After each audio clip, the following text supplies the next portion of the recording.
A Guide to the Good Life, 3 Simple Steps. Last week we read something and we wanted to share it with you rather than keep it to ourselves. It was written by Samahul of the Ruminati, and it articulates something that we feel deeply but have never quite said this plainly. Written by Samahul, the Ruminati. Everyone seems convinced they are living through uniquely stressful times. They are, in fact, living through the most comfortable era in human history.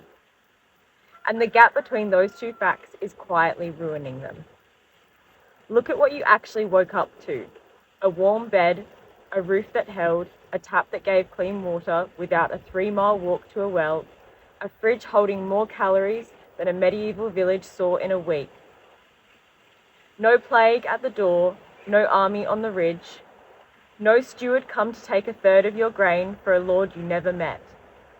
The chance you or anyone you love dies this year of an infected cut is, by the standards of almost everyone who ever lived, a rounding error.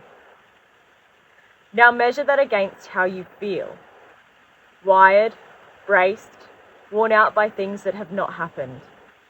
A generation with heating and antibiotics and same-day delivery, privately certain it endures the hardest conditions anyone ever has. The truth is less flattering, and facing it squarely is the whole point. Our ancestors carried far more stress than we do, and carried it better. And the reasons we cannot are worth naming plainly. The first is diet.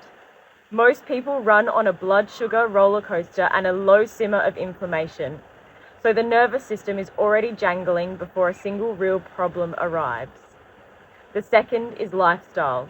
We have stripped every scrap of deliberate hardship from ordinary life. So the first genuine difficulty finds a body that has never once been asked to cope.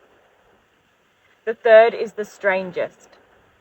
We have taken to adopting every disaster on Earth as a personal emergency. A famine 2 continents away, a feud between strangers, an outrage you will have forgotten by Friday. You pour a finite store of nervous energy into all of it, then wonder why nothing is left for your own life, the small handful of things you could actually change. The Stoics drew a tight circle around that handful. Your judgments, your effort, your conduct. Everything outside it, which is very nearly everything, they treated as weather.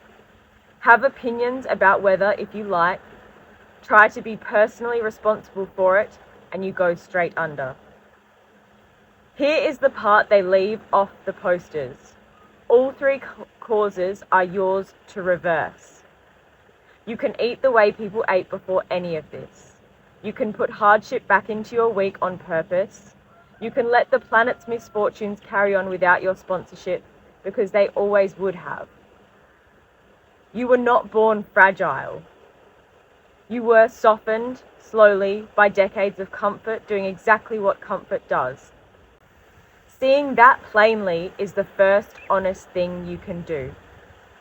Owning it as yours to fix is the second. And the whole business starts turning the moment you stop waiting for someone else to start it. Sama's 3 solutions. 1. Animal-based eating.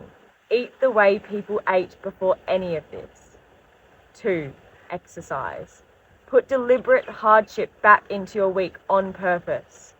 3. A stoic mindset. Let the planet's misfortunes carry on without your sponsorship.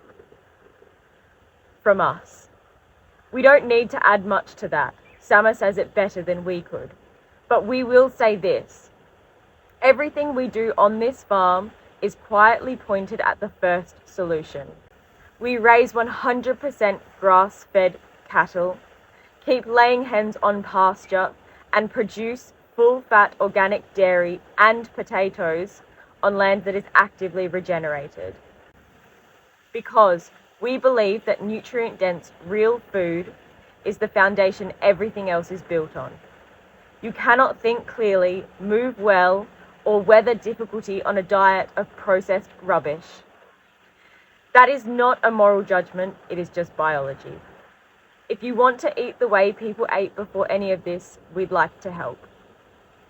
Our grass-fed beef, organic dairy, pasture-raised eggs, and organic potatoes, real food, online at shakespearehills.com.au. Farm philosophy for this week: you were not born fragile. Samahul, the Ruminati. With gratitude, Amelia Gunningham and the Shakespeare Hills team.